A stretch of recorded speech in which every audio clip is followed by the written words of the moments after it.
मैं डॉक्टर अमीता वर्मा आज के इस ई लेक्चर में आप सभी का स्वागत करती हूँ। यह लेक्चर बीए पार्ट सेकंड के विद्यार्थियों के लिए तैयार किया गया है, जिसमें हम पेपर फर्स्ट जो कि प्रमुख राजनीतिक व्यवस्थाओं का है अध्ययन करेंगे। और आज का हमारा विषय है ब्रिटिश संविधान में परंपराएं या अभिसमय। ब्रिटेन का संविधान सदियों के विकास का परिणाम है। यह अंग्रेज जाति के सदियों पुराने रीति रिवाजों, परंपराओं, राजनीतिक व्यवहारों, मान्यताओं और उनकी समझ को संजोए हुए हैं, जो उनके संविधान को आज भी आधार प्रदान करते हैं। अंग्रेजी संविधान का अध्ययन वस्तुतः तब तक पूर्ण नहीं जब तक वहाँ की वैधानिक परंपराओं को अच्छी तरह न समझ लिया जाए। इंग्लैंड को तो अभिसमयों की शास्त्रीय भूमि की संज्ञा दी जाती है, क्योंकि ब्रिटिश संविधान के जन्म, जीवन और विकास की कहानी अभिसमयों की ही कहानी है। चूंकि ब्रिटिश संविधान में परंपराओं का अभिसमयों का महत्व बहुत अधिक है और उसका अधिकांश भाग अभिसमयों और परंपराओं पर ही आधारित है, इसलिए ब्रिटिश संविधान को समझने के लिए हमें अभिसमयों के विविध पक्षों को समझना आवश्यक है। और जिन विविध पक्षों का आज हम अध्ययन करेंगे उनमें है ब्रिटिश संविधान की इन परंपराओं का क्या अर्थ और परिभाषाएं हैं, अभिसमयों की उत्पत्ति और उदय के क्या कारण हैं, उनकी क्या विशेषताएं हैं, कानून और परंपरा में क्या अंतर है, परंपराओं का पालन क्यों किया जाता है और परंपराओं के पालन के पीछे क्या कारण है। इन सब के साथ ही ब्रिटिश संविधान में परंपराओं का क्या महत्व है और विविध प्रकार की कौन कौन सी परंपराएं हैं जो संविधान में महत्वपूर्ण स्थान रखती हैं। ये विविध पक्ष हैं जिनका आज हम अध्ययन करेंगे। तो सबसे पहले हम बात करते हैं ब्रिटिश संविधान की परंपराओं का अर्थ एवं परिभाषाएं। जैसा कि आप सभी को विदित है, ब्रिटिश संविधान में परंपराओं का बहुत महत्वपूर्ण योगदान रहा है और इन्होंने संविधान की कार्यविधि को बहुत अधिक प्रभावित किया है। यद्यपि ये परंपराएं न विधि है और न ही इन्हें न्यायालय द्वारा मान्यता प्राप्त है, अर्थात इनका उल्लंघन होने पर न्यायालय कोई दंड नहीं दे सकता। इसके उपरांत भी ये परंपराएं इंग्लैंड के राजनीतिक जीवन में इतनी गहरी बैठ चुकी हैं कि उनका उतनी ही दृढ़ता से पालन होता है जितना संसद द्वारा पारित कानूनों का पालन किया जाता है। विविध विद्वानों ने, लेखकों ने अभिसमयों की परिभाषाएं अपनी अपनी दृष्टि से दी हैं, उनका अर्थ बताया है और उन्हीं कुछ महत्वपूर्ण परिभाषाओं की हम यहाँ बात करते हैं। प्रोफेसर डाइसी का मत है कि अभिसमय संविधान संबंधी नैतिकता के आदेश हैं। उन्होंने परंपराओं की पूर्ण परिभाषा देते हुए कहा है कि संविधान के अभिसमय वे रीति रिवाज अथवा समझौते हैं जिनके अनुसार पूर्ण प्रभुत्व संपन्न विधानमंडल के विभिन्न अंगों को अपने विवेकाधारित अधिकारों का प्रयोग करना चाहिए, चाहे वे सम्राट के परमाधिकार हों या पार्लियामेंट के विशेषाधिकार। हरमन फाइनर ने अभिसमयों को राजनीतिक आचरण के वे नियम माना है जिनकी स्थापना परिनियमों, न्यायिक निर्णयों या परंपराओं के अंतर्गत नहीं बल्कि उनके पूरक के रूप में और उनसे विभिन्न उद्देश्यों की पूर्ति के लिए होती है। जेस मिल ने इन्हें अलिखित नियम कहा है। एंसन इन्हें संविधान की रूढ़ियां मानते हैं और जेनिंग्स ने परंपराओं की व्याख्या करते हुए कहा है कि विधि के बाहर कुछ नियमों का ताना बाना होता है जो विधि से असंगत नहीं होता पर जिसे कानून मान्यता प्रदान नहीं करता और जो विधि के नियमों के समान ही निश्चितता के साथ वर्णित किया जा सकता है। इन नियमों को आजकल सामान्यतः संवैधानिक परंपराओं के नाम से पुकारा जाता है। परंपराओं को राजनीतिक नैतिकता के नियम भी कहा गया है। डाइसी, हरमन फाइनर, जेस मिल, प्रोफेसर ओग, जेनिंग्स आदि विद्वानों की परिभाषाओं को विश्लेषण करते हुए इन्हें हम अभिसमयों को हम राजनीतिक जीवन की आदतों के रूप में परिभाषित कर सकते हैं। अब हम बात करते हैं अभिसमयों के दूसरे पक्ष की, और वह है कि अभिसमयों की उत्पत्ति के क्या कारण हैं। सामान्यतः किसी भी सिद्धांत, नियम या परंपराओं के निर्माण या प्रचलन के पीछे कुछ सामान्य व विशेष कारण होते हैं। इसी प्रकार अभिसमय की उत्पत्ति के लिए भी मुख्य रूप से दो कारण महत्वपूर्ण है। पहला कारण है कि अभिसमयों की उत्पत्ति कानूनों की रिक्तता को भरने के लिए हुई है। सामान्यतः यह देखा गया है कि कभी भी कोई कानून पूर्णतया विसंगतिपूर्ण नहीं होता, लेकिन समय और परिस्थिति के अनुसार उसमें परिवर्तन आवश्यक होता है। समय व परिस्थितियों के अनुसार उनके नियमन हेतु अभिसमयों या प्रथाओं की उत्पत्ति होती है। दूसरा कारण है कि अभिसमय कानूनी संरचना एवं वैधानिक विचारधारा में अनुकूलता स्थापित करने के लिए अस्तित्व में आती हैं। कभी कभी कानूनी संरचना और तत्कालीन वैधानिक विचारधारा में भिन्नता उत्पन्न हो जाती है, क्योंकि जनता की तत्कालीन वैधानिक विचारधारा में इतनी अधिक श्रद्धा होती है कि कानून की उपेक्षा उन्हें अधिक महत्वपूर्ण मानती है। अतः कानूनी संरचना को जनता के अनुकूल बनाने के लिए प्रचलित अभिसमयों की सहायता ली जाती है। और जैसा कि आप सभी विद्यार्थी जानते हैं, ब्रिटिश संविधान में सिद्धांत एवं व्यवहार में अंतर बहुत अधिक है और सैद्धांतिक रूप से आज भी वहाँ राजतंत्र है, लेकिन व्यवहार में प्रजातंत्र है। और राजतंत्र का लोकतंत्रीकरण होने की दिशा में जो कार्य हुआ है उसमें परंपराओं का सबसे अधिक महत्वपूर्ण योगदान है। तो अभिसमयों की उत्पत्ति मुख्य रूप से कानूनों की रिक्तता की पूर्ति तथा कानूनों को स्थापित करने हेतु प्रचलित वैधानिक विचारधाराओं में सामंजस्य स्थापित करने के लिए होती है। अभिसमयों की उत्पत्ति के पश्चात हम बात करते हैं संवैधानिक परंपराओं की विशेषताओं की।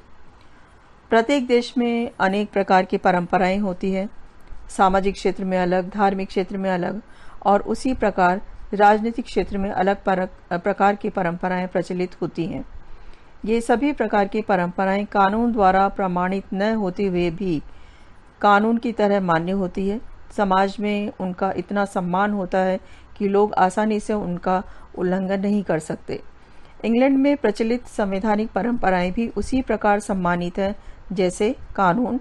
इस आधार पर संवैधानिक परंपराओं की परिभाषा हम उस वैधानिक प्रथा या नियम के रूप में कर सकते हैं जो संसद के कानून के रूप में नहीं वरन प्रथा के रूप में अस्तित्व में आती है, तथा जिसे यद्यपि कानूनी न्यायालय का कोई संरक्षण प्राप्त नहीं होता, तथापि जो दैनिक शासन संचालन की दृष्टि से इतने महत्व का होता है कि उसे संविधान का ही अभिन्न अंग समझा जाता है और जिसका आदर स्वयं कानून की तरह किया जाता है। इन सभी पक्षों के आधार पर परंपराओं के मुख्य रूप से तीन विशेषताएं स्पष्ट होती हैं। पहली विशेषता है कि परंपराओं का जो स्रोत है वो संसद की कानून निर्मात्री शक्ति न होकर प्रथाएं होती हैं। प्रथाएं धीरे धीरे प्रयोग में आते आते प्रशासन के दैनिक संचालन के लिए इतनी आवश्यक हो जाती हैं कि उनके बिना काम नहीं चल सकता, और तब उनका रूप संवैधानिक परंपराओं का हो जाता है। परंपराओं की दूसरी विशेषता यह है कि परंपराओं को न तो कानूनों के द्वारा मान्यता दी जाती है और न न्यायालय उनकी रक्षा करते हैं। उनकी मान्यता का कारण उनके लाभकारी होने की भावना है जो उनके धीरे धीरे प्रयोग में आते आते बढ़ जाती है। तीसरी विशेषता है कि औपचारिक रूप से संवैधानिक मान्यता प्राप्त न होते हुए भी परंपराएं उसी प्रकार से पवित्र एवं मान्य होती हैं जिस प्रकार संवैधानिक कानून होते हैं।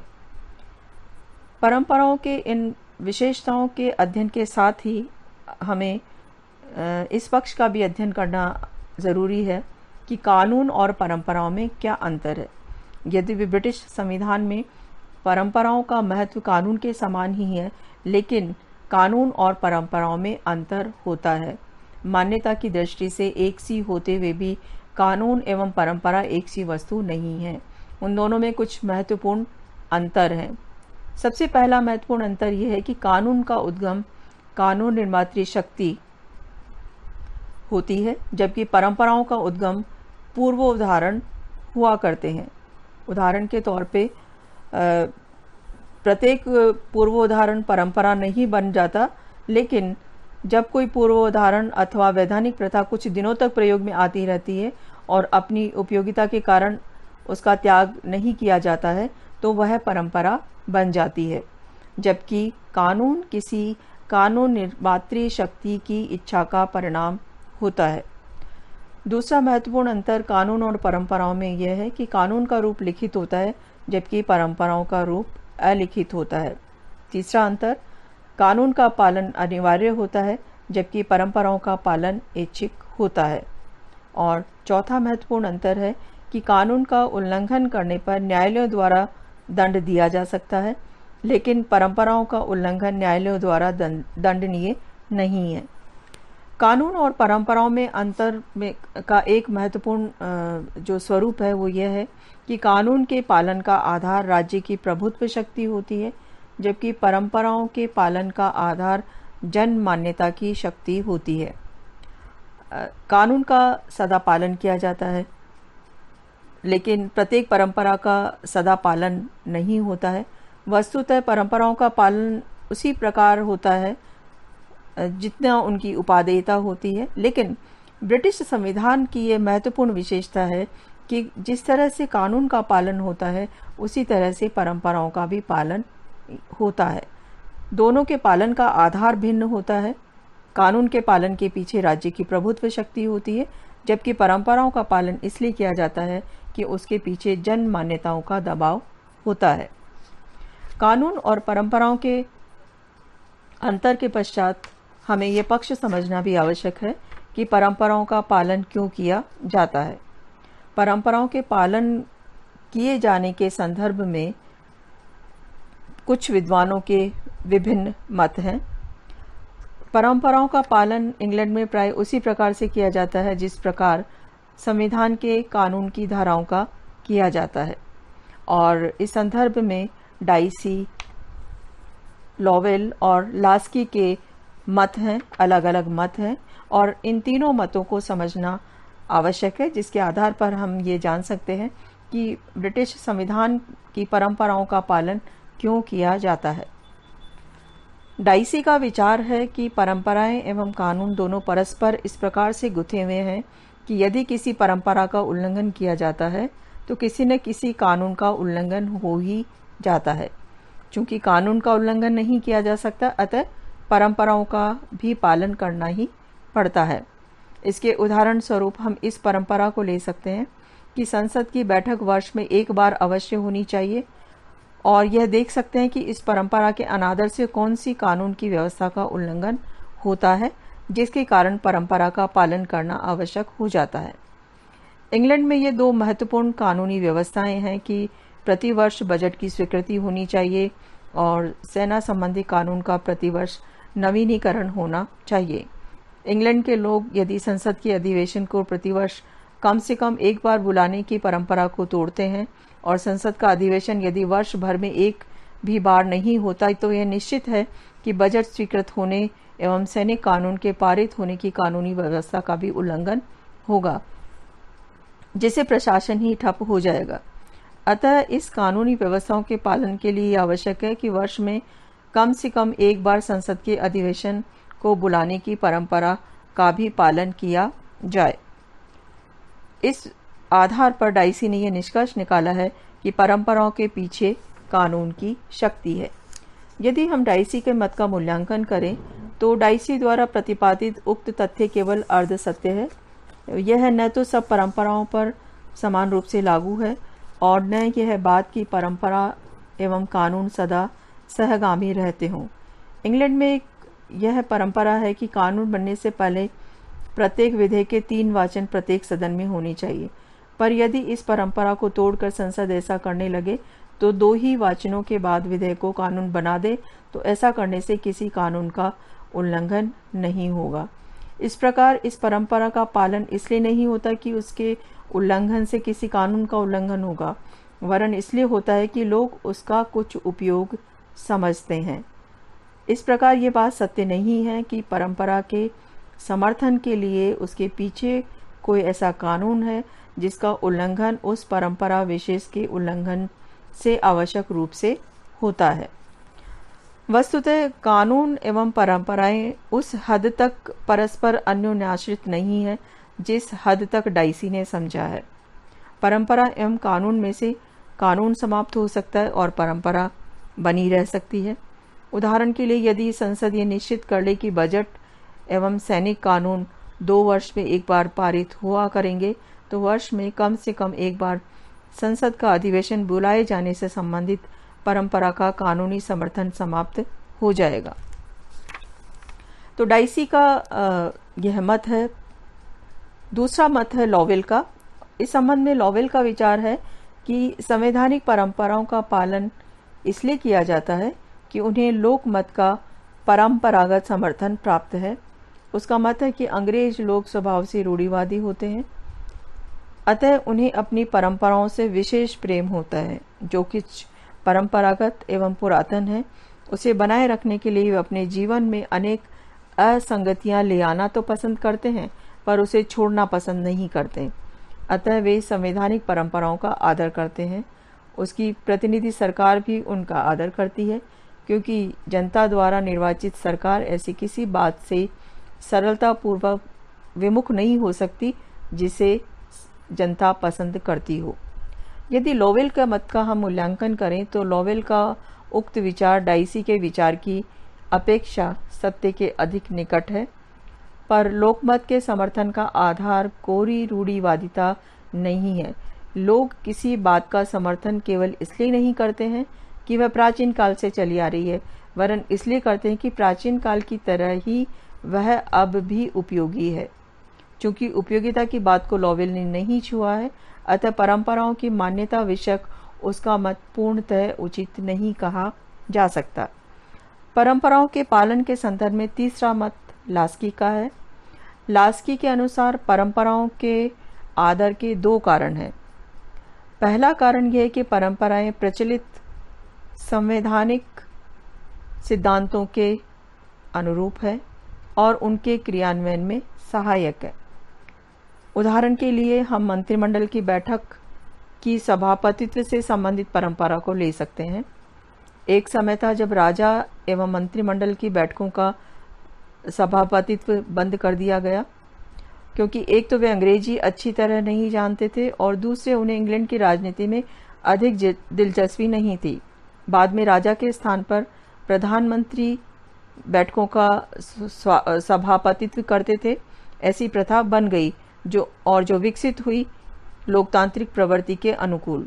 धीरे धीरे वह इतनी पक्की हो गई कि तीसरे जॉर्ज का फिर से मंत्रिमंडल की बैठकों का सभापतित्व करने के प्रयत्न का मंत्रिमंडल के द्वारा विरोध किया गया।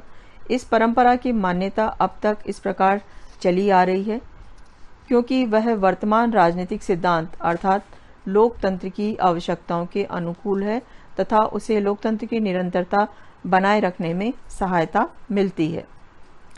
परंपराओं की मान्यता का दूसरा कारण लास्की के अनुसार यह है कि सब राजनीतिक दल देश के सामाजिक एवं राजनीतिक ढांचे की आधारभूत बातों के विषय में एकमत है और इस कारण उनसे संबंधित एक सी परंपराएं भी उन्हें समान रूप से मान्य हैं।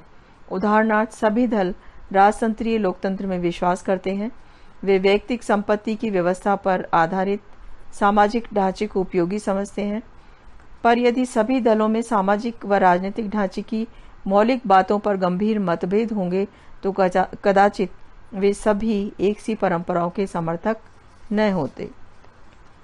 लास्की के मत का अगर हम मूल्यांकन करें तो अभिसमयों या परंपराओं के पालन के विषय में लास्की का मत अधिक उचित है।